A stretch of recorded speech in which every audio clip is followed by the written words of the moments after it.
Welcome back to Fried Chicken Chronicles. Just chopping up some vegetables. Gonna make chicken noodle soup. Chicken vegetable soup rather. And put some steaks in the oven that are vegetable laden. Maybe boil a pot of rice with it. So I'm just gonna chop the vegetables. You'll watch me do that. Let's see here. Where's my knife at? I can't find my main knife.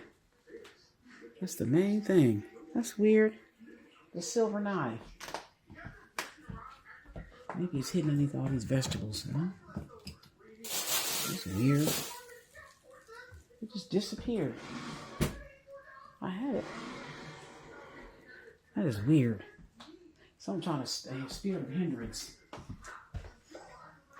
Oh, the dishwasher.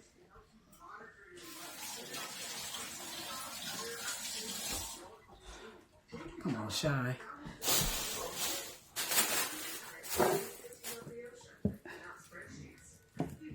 I don't see it underneath here. I thought maybe it'd be underneath the vegetables. Okay. It's weird.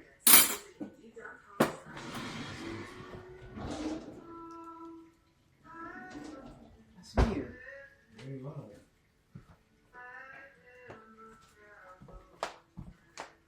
Something's trying to hinder me. The spirit of hindrance. I rebuke it in the name of Jesus. It just disappeared. The big silver knife. Yeah, I know what you're talking about. Okay. Make sure you can see all that I'm chopping. Okay, I'm getting ready to do the garlic first. You did that when you go in the trash can accidentally. I hope not. That's weird. Yeah, that is weird. Okay, this is garlic.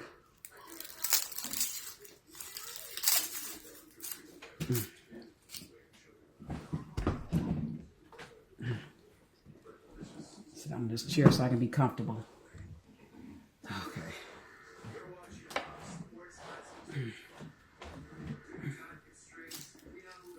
Okay. Peel the garlic. So I call it roasted chicken's vegetable soup. There's a garlic. I'm gonna roast the garlic before I I'm gonna make a little garlic broth with olive oil and garlic and onion and the other vegetables that we added.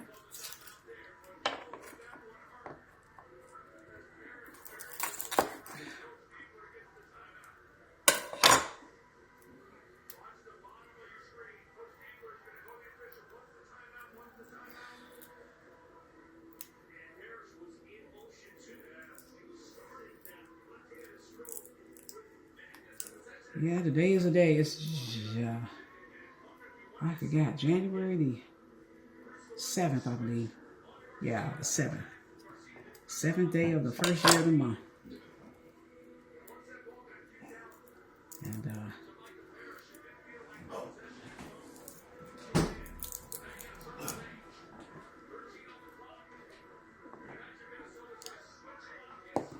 yeah, we got a snowstorm all across from the Midwest all the way to the East Coast. And people are snowed in, and underneath the snow is ice. So very dangerous conditions. And,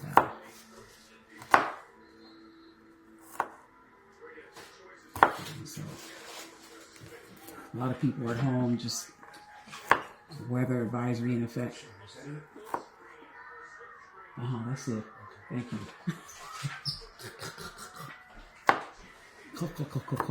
The key. You got good eyes, James. It's camouflage.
Anyway, I'm gonna go ahead and talk about a topic or not. I've been really seeing something lately. It's like the truth is being in the midst of the propaganda and the lies and the lies and the untruth being disseminated widely. For some reason, the truth is coming out in equal force, and black people are finally waking up to realize that we are of the tribe, the Black American, not that basically can trace their origins from being enslaved during the transatlantic slave trade. They're waking up to discover and to learn that they are the original people in the Bible. They are Judah. They descend from Abraham. Of course, all humankind descends from Abraham, because God told Abraham he would be as plentiful as the sand near the ocean. He would be that numeric. So all people descend from Abraham's seed, but the black people are the original man. They are the people in the Bible. Abraham, Isaac, Jacob, and then Jacob, the 12 tribes of Judah. And we are Judah, which is praise. And God said a ruler would always emanate from the tribe of Judah, represented by the lion. But there's other tribes. It's the tribe of Benjamin, which is the wolf. And the Bible says Benjamin would divide the spoil among the prey and share the spoil with his brethren. And there's other tribes. The Levite tribe, and Simeon and Levite tribe, and they're instruments of cruelty. And they have cruelty in their habitation. So the tribes have certain characteristics that's pretty much a manifestation of who they are, their personality, their character. And just like when you have children, your children have certain characteristics, and pretty much, okay, one of my children, they have a lot of initiative. They get up and do what they're supposed to do. They do get their chores done. I don't have to nag, hag, hiss, and heckle at them. They get up and do what they're supposed to do. Never cause me any problems, whether I'm in their company or not. They don't hang around the wrong crowd. They pretty much keep their own counsel. And you got a good kid. And you got another one. You got to drag him out of bed. You got to beat him. You don't ever want to do what you say. You're talking back, bucking up. Disrespectful. And you know their character. But I'll tell you this. In my own experience, when I had children, they gave me a hard time because their father taught them to be that way. But I had told them when they were little bitty old preschool, and I said, don't you go to school acting up and misbehaving, because them teachers don't care. What they'll do is they'll just pass you along, and you won't learn the material you should learn according to each grade level. And then you'll be going through school with an inability to read and write, and there you are. So be very attentive in school. Don't cause unnecessary problems, and don't be a behavior problem. And that's the way I taught my children when they were little bitty people, to let them know you're only doing yourself a disservice to go and to be a behavior problem in school. And that's one of the things. But anyway, back to my topic. So black people are waking up to realize they are the tribe of Judah. So I'm looking at all this AI, and people are using it to create the Bible, and talk about the various characters in the Old Testament, the New Testament as well, but the Old Testament in particular. And they got the most beautiful black AI images of human beings representing the true characters in the Bible, or people in the Bible. And I'm so glad finally black people are waking up. That entire Bible is about us. Not about white people, it's about black people. We are Judah. We are the one that God considers the apple of his eye. We are the original man. We are the tribe from which Jesus came from. We are the tribe of Judah. It's us. And when you look at why black people are so mistreated and maligned and hated and disrespected and ill-regarded, because they know who we are. We just don't know who we are. And that is the greatest disservice, when you don't know who you are, when you don't know your value. Somebody tell you ain't nothing, you worthless, and you believe that because that's what you've been taught from your youth on up. And you're a little bitty boy, or you go to school and they treat you like you don't have any value or significance or worth, and you internalize that and you feel that way, and it's all based on a lie. You are the original man. You are the original woman. You're created in God's image. And your kinky, coily hair is the way God created you.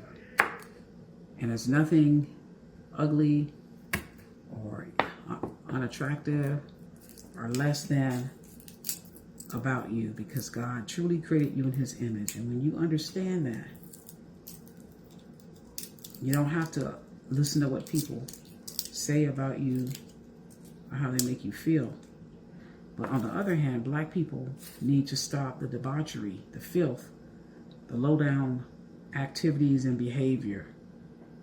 If you're a man and you out here having baby mamas, 3 or 4 different baby mamas, and creating babies and not in the home to help raise those babies, you're doing yourself and the generations that come behind you a great disservice. I don't care if you have 20 women at you and they'll do anything for you because they want you that bad. You need to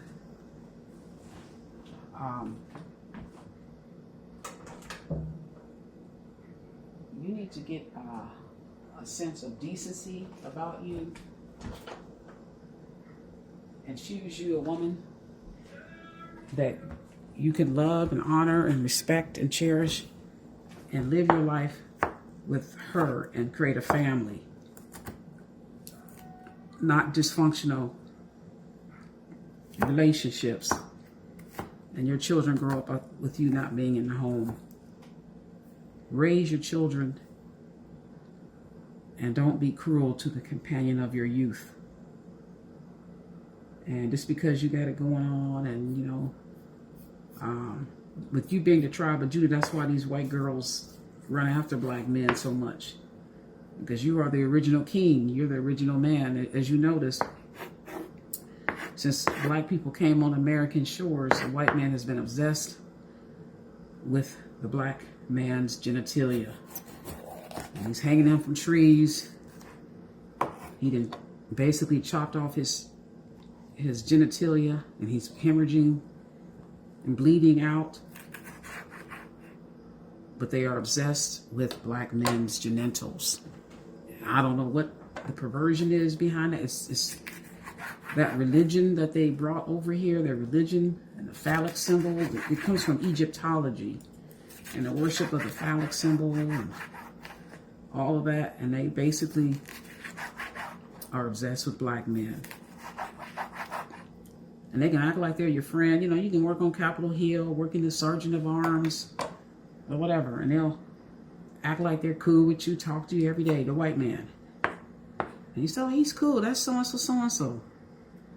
And you'll think he's your friend, and he'll hate you. He'll secretly still have hatred. He'd be cool, talk to you. And now you quite the character on Capitol Hill, and they know who you are, and you know who they are, but they still inwardly hate you.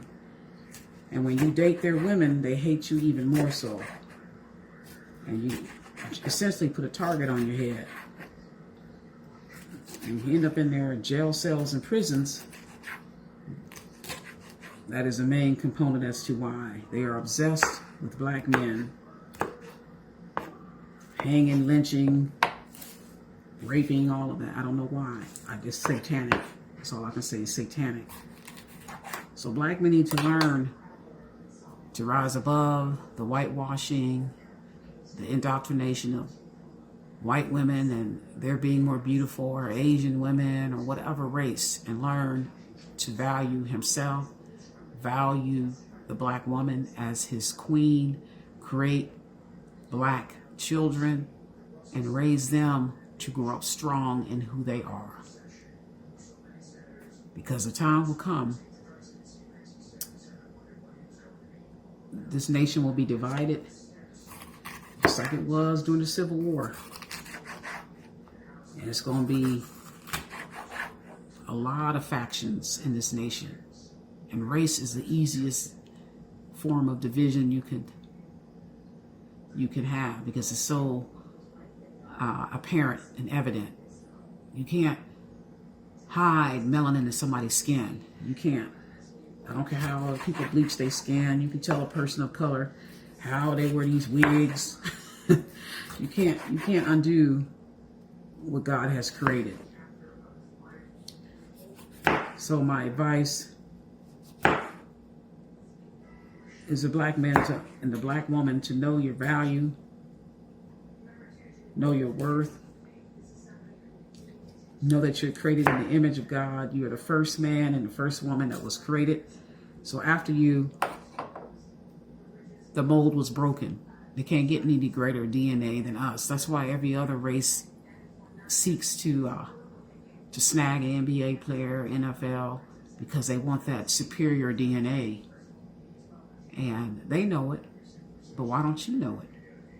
Why don't you know your worth? Why don't you read Genesis and read the Genesis and Deuteronomy, especially Deuteronomy 28, when God talks about all the blessings he would give to the Israel if they obey him, and how they'll be above and not beneath, at the head and not beneath. They'll be a great nation. Their names will be great.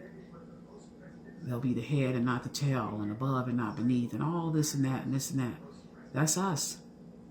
But if we disobey God, then we'll be beneath, look down, not even strengthen our own hand to even defend ourselves or our children or the wives. And that's what's happened to us. And I'm not trying to race bait. You just need to know who you are. You know who you are. You just know everything is not for you. Everything is not meant to partake of. When you're the king's son, created in the king's image. Well, no, you can't. You can't do liquor. You can't do weed. You can't do just be out here wilding out with everybody. Because you're created for a great purpose.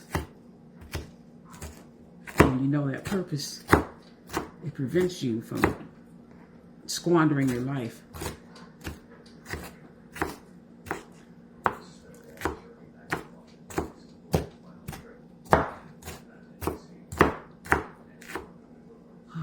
Okay, that's the orange pepper, orange bell pepper, garlic. Now I'm gonna do a red bell pepper. I gotta do the onion. I hate doing the onion. Onions make me cry. This knife ain't bad. Ain't bad as I thought it was. We'll see.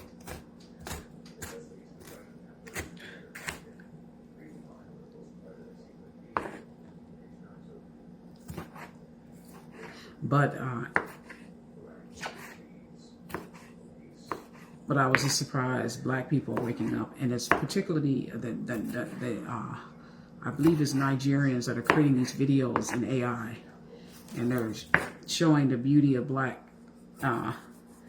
characters that are basically replicating what's in the Bible in a story-like capacity, narratives and all that, like real characters. But something else I was going to say. Oh, but our original purpose is more than just knowing who we are as black people and we're created in God's image. But the real spiritual purpose is in Genesis again, when God, when Eve was tricked or beguiled by the serpent, when the serpent asked her, "Has God said that you can't eat of the tree of knowledge of good and evil?" And she said, "Yeah. He told us we could eat of every other tree in the Garden of Eden but that one." And he said, "Well, God told you that because he knows when you eat of the tree of knowledge of good and evil, you will be as wise as God. And you will know everything that God knows. You'll have that knowledge." And so she looked at the tree, and it was so beautiful to behold. And the fruit looked so delicious. And so she basically realized, yeah, I want to be as wise as God. I'm going to try it. And she ate of that tree. And then the Lord, because God is a God of order, he didn't come. And then she gave some to Adam to eat, and he ate of it. And their eyes were opened, and they realized they were naked. And they basically went and sold. I got some figs and sewed them together to cover their body. He covered his genitals, and she covered her midsection region and her breast. And so what happened is they were walking in the garden, and God came and appeared, and he called Adam. Adam was hiding. It's like, Adam, come forth. And God, Adam's hiding. And why are you hiding? Well, I feared something. He said, have you eaten of the tree of knowledge of good and evil that I forbid? Yeah, that woman you gave me beguiled me. He blamed the woman. But see how God went to the man first, the head, and then he addressed the woman. And he said, because of this, you shall till the land, and it will be cursed, and you won't yield. It will not yield the fruit, and you'll earn your keep by the sweat of your brow. That was his curse. And that's exactly what goes on. Just because you sow a good seed don't mean you're going to harvest it. And you can cultivate it and work with it and water it. And it doesn't mean it's going to be a good harvest. And then there's a lot to yielding produce from what is planted. And we know about that because historically we were brought to America to cultivate and pick cotton on the cotton plantations, the sugarcane plantations, and the various plantations in the South that made America the wealthiest nation on the face of the earth. But in any event, he went to Eve and he said, because you have done this, you shall have great pain in childbearing, and your desires shall be for your husband. He will rule over you, but I will put an enmity between your seed and the woman's seed and the snake, and you will crush his head and he will bite your heel. So Satan knows the purpose of man and the woman's seed. The woman gives birth to male children, female children. That's her seed. And their purpose is to crush the head of the serpent. Satan knows that. So what he does is he purposely misleads, misdirects, get people off of their what they should be focused on, get them on distracted, social media, all kinds of things, entertainment, everything that's been created to distract mankind. And you get them distracted, then they're not serpent crushers. They can't crush the head of the serpent. They're just given over to, given over to bad habits, alcohol, marijuana, sex, whatever their addictions are. They're given over to that, food, gluttony, and they're given over to their bad habits, or they're distracted. But they never rise up to learn to be an army, to grow up to be in the army for the Lord. They grow up being a soldier for Satan because they're always addicted, or their minds aren't thinking in a righteous, wholesome manner. And so you have problems. They never could be a soldier used for the army of the Lord. Just like a soldier, when a person enlists in the military, they become the property of the United States military. And they are forced to do what the military tells them. It's no longer themselves individual. It's the army. It's the U.S. Armed Forces that they are beholden to. And that is what takes precedence. They replace bad habits with good habits. If they sleep all day, and drink to a stupor, where they get up early at the wee hours of the morning and they're reporting for duty, and they were forced to exercise and get information, and before they get up out of the bed, they got to spread their bed to make sure a nickel or a quarter can drop on it. But that is to get them fit for the army of God. And so that same thing applies to us. We think we can be used. We think we can be Christians, but we don't want to be regimented or disciplined in the army of the Lord. And he can't use you when you're not disciplined or regimented or conditioned to be in his army. And but one purpose that we have is to crush the head of Satan. The serpent represents Satan. And if we're not doing that, then we're ill-effective as a soldier. That's the main purpose that God gave for Eve and her seed. If the serpent's kicking your butt all the time, then you're not effective as a soldier. I'll give you some points on how to be effective as a soldier. I'm going to turn this off.